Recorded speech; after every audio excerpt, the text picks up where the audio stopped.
Assalamualaikum warahmatullahi wabarakatuh at magandang araw po sa mga kababayan natin na mga OFW, special po dito po sa Saudi Arabia, na kung saan ay marami pong kaso na nakakarating po sa amin kaugnay po sa mga kapatiran natin at mga kababayan natin mga Filipino na nai-scam po.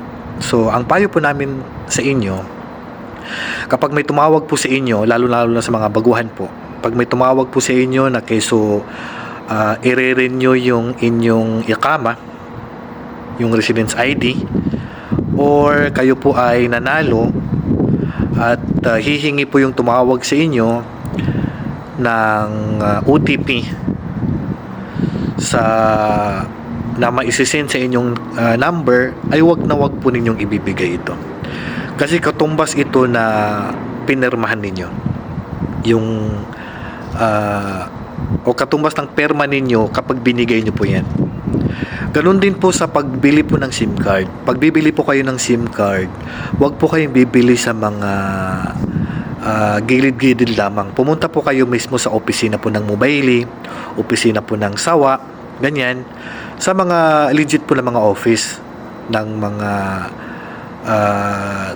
telecommunication company.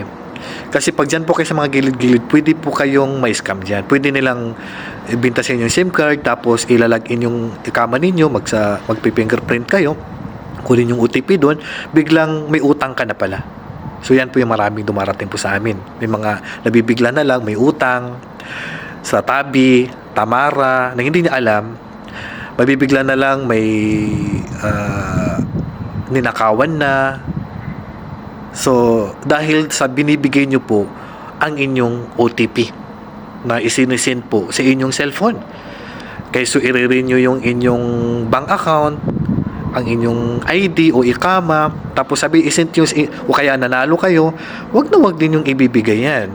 Maliban lang sa embahada natin na kailangan ito, o sa polo, o sa yun na personal mismo. Kasi marami pong nabiktima. So payo po ito sa mga kapatiran natin, special po sa Saudi Arabia, na napakarami pong dumarating sa amin na kaso na katulad nito. Kaya so na-scam, di niya alam na nagkautang. So yan po yung mga dahilan. Dahil sa mga tumatawag na hinihingi po yung OTP, yung ano ba yan? Yung code number na nasisend po sa inyong cellphone. Wag niyong ibibigay yan. Kasi personal nyo po yan. At katumbas yan, katulad ng sinasabi ko, perma nyo po yan.